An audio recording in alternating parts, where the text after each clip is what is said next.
I honestly felt like a moron yesterday, but then I have to remind myself that you don't know until you know. Jackpost update. Hey guys, it's Katie Kate on the Homestead. I'm down here in the basement to show you the progress I've made on this jackpost installation I've been working on. Yesterday, after scrubbing carpets, I decided to put my pants back on again and come down to try to install another one of these posts. I figured I would take a second look at it after a good night's sleep with a fresh set of eyes, and boy, my learning just was like a quantum leap yesterday. This is the post that had rotted out the other day, and I had replaced it with a temporary one that was in the basement, but I wanted to put up a brand new post, so that was where I started. When I took this out of the box, I noticed something significant, and that is, do you see how there's no holes in the top of this? And then the holes go down to here. With the other post, I had the length inside, so it was shorter. And when I flipped it around, it gave me the full length, so I didn't need to add any additional wood at the top. The other very important thing I realized is that the post has a little nipple on it, and there's a hole in the middle of the metal plate that the nipple inserts into, making it pretty easy to get it secure at the top. So with all that in mind, I was able to get this post up lickety-split in about 5 minutes. So once I accomplished that, I removed the post that I had put in 2 days ago and redid it. And look at it. I did that in 5 minutes. No board at the top, nice and secure, chef's kiss. I had texted my neighbor to ask him if he had a pipe wrench that would fit a jack post that I could borrow to tighten these. And so he showed up last night to help me. We used the small pipe wrench to hold the post, and then this big pipe wrench to turn the nut. It was definitely a two-person job, and he told me it's a lot easier with an extra set of hands. So for the next 3 posts that I get, I'm gonna go ahead and install them and hand tighten them, and then he'll come by and help me do the last little bit of torquing. But he taught me a lot last night. I did not realize that these jack posts are strong enough to literally jack your whole house up. And he said that if you over torque them, you can literally lift the house and end up splitting your drywall seams upstairs. So that is interesting. I had no idea that they had that much strength. And it was good to have him here to help me know how tight to make them. So yeah, there was just learning so much. Now, when we put this post in, the little bit of lift that we did completely took this out. It's like out. So this will be the next post I'm gonna put in. I'm gonna move it over here because you can see there's actually a split here. So I'm gonna move it and put it closer to the end here. Just a little suggestion that he gave me. He also helped me inspect the posts that I have. He was literally walking around with a pipe wrench, slamming on the posts and telling me not to lose my cool because I was telling him not to make my house fall down. He made me understand that these posts are for support, but he said I could literally knock out every post down here and my house is not gonna fall down. That's not the way these houses are built. So when I do have to knock one out to replace it, I don't have to worry about my house caving in.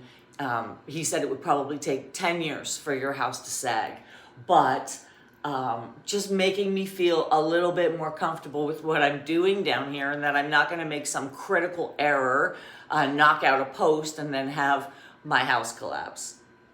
And the last thing he helped me do before he left was take that temporary pole that I had in the other room and use it behind my hot water heater. So it's perfectly fine for this area. It's a taller post, so it fits the length.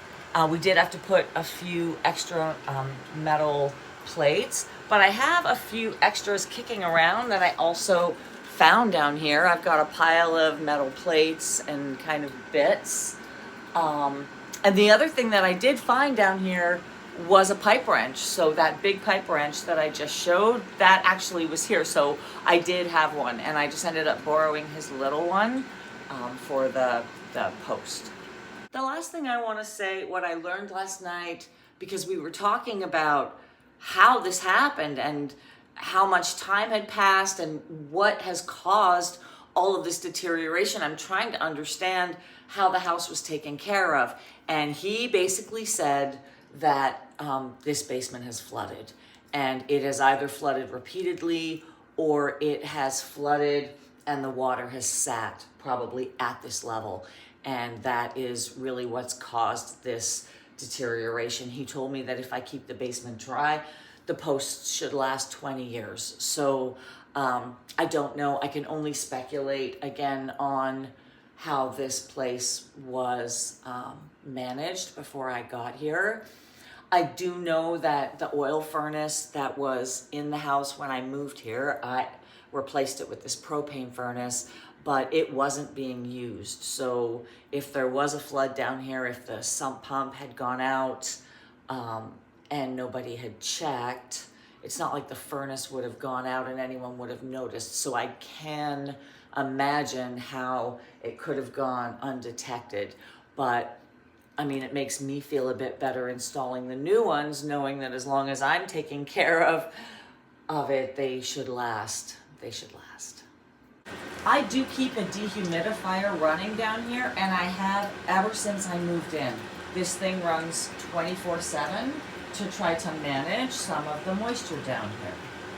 The other thing that I have done since I moved here is I leave my hatch open. And I'm not sure if the previous owner had this closed a lot, but I can appreciate that my basement needs airflow just for it to be healthy.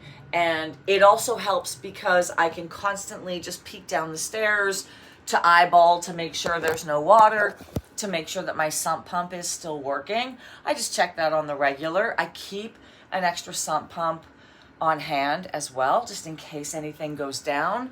But I keep this hatch open, so yeah, so it can breathe. This is the post that came down behind the water heater. And when we tightened this new post, the old post completely collapsed. Just lifting it up the tiniest little bit came right out.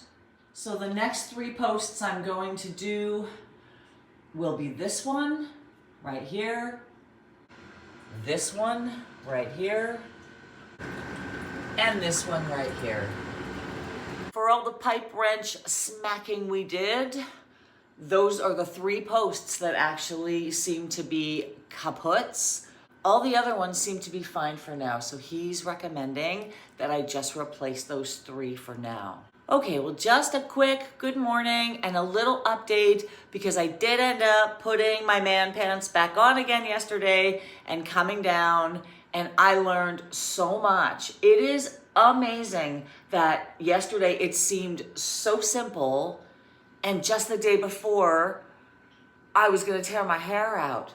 I think learning is such a funny thing, and I honestly felt like a moron yesterday, but then I have to remind myself that you don't know until you know.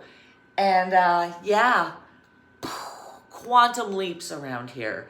So I will post an update on the jack posts when I get the last 3 put in. But really, really looking good and making me feel good about taking care of the structure of my beautiful home.